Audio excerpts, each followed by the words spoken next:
Welcome back inside Arizona Daily Mix. Today we are dropping some cherry tomatoes on you. We're going to drop some secrets because Justin is ready to unveil 5 secrets to some beautiful, delicious tomatoes. How you feeling, Justin? I'm feeling good. And my tomatoes are looking pretty good. No, I wish you could. It's good. We need smell-o-vision. We need smell-o-vision because it smells fantastic in here. Justin Rohner is the owner of Agriscaping Technologies. Agriscaping.com is the website. We will have a link on our website. But today we're talking tomatoes, and this must be the time of year to do it and do it right? It is. I mean, it's one of the main reasons why people like to grow a garden is because they can grow tomatoes, and tomatoes grow so different. It sounds hard, though. It does sound hard. Yeah, tomatoes are a little bit of a challenge because you have to have some things in order for it to work well. That's correct. Okay. I mean, and first step is really make sure you got your soil dialed in right. It's always about the soil. It's always about the soil. You can't do anything without the right soil. No. And healthy soil equals healthy plants. Well, the soil here is a little bit of a challenge, but you're going to give us some tips on how to really nurture it and make it work for us. Absolutely. And if you get the soil to grow right, then the plant grows right. Yeah. And if the plant's growing right, then the tomatoes are going to grow right, and you're going to have an awesome experience with the tomatoes that you get to eat.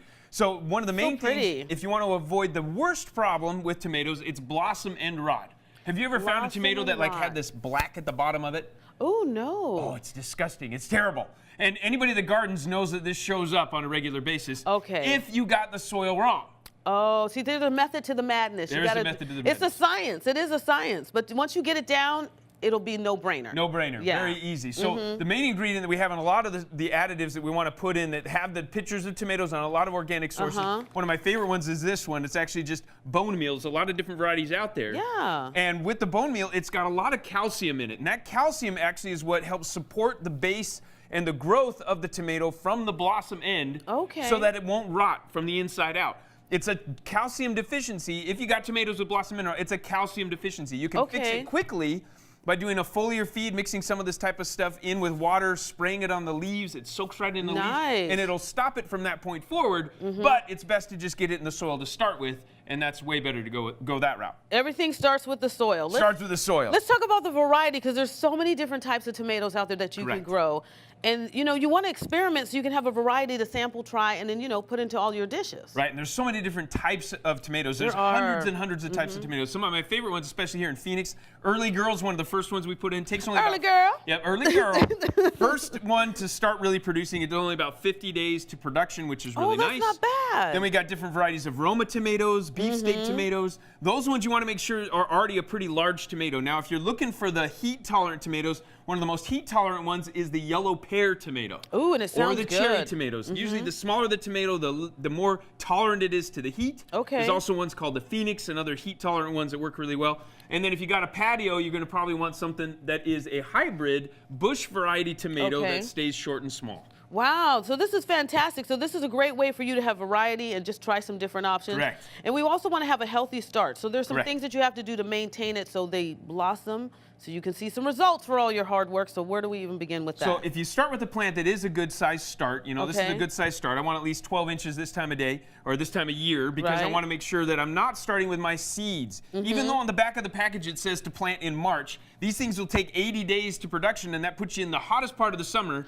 And you're not going to really get very many tomatoes because as soon as the temperature gets above 105, they stop pollinating, they start working. And so only the heat-tolerant varieties will still continue to germinate and turn into an actual tomato with the heat-tolerant ones. But all your normal ones, it's like once it's even above 95, they stop turning into fruit. It'll still flower, it'll still produce leaves, but no fruit. You see some flowers on here like this right here. That's this is really pretty. So you'll get some results, but it's not the result that you went in for if you do it the wrong way. You're going to get flowers and not tomatoes, and we want tomatoes. We want tomatoes, exactly. Well, let's talk about the watering process because that also too comes into play because a lot of people, like you say, they like to overwater things.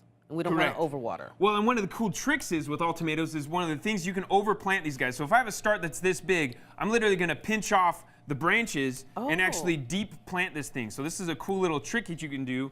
It's an awesome tip. So right there like that, and I'm going to plant it all the way up to here. So I'm going to bury it down this far down so that it is more resilient against drought, and I can water it, and then it ends up rooting out in all this space, which produces a lot more vibrant plant for yourself, a lot more production from your tomatoes. It's one of the only plants you can overplant, and it'll actually do better.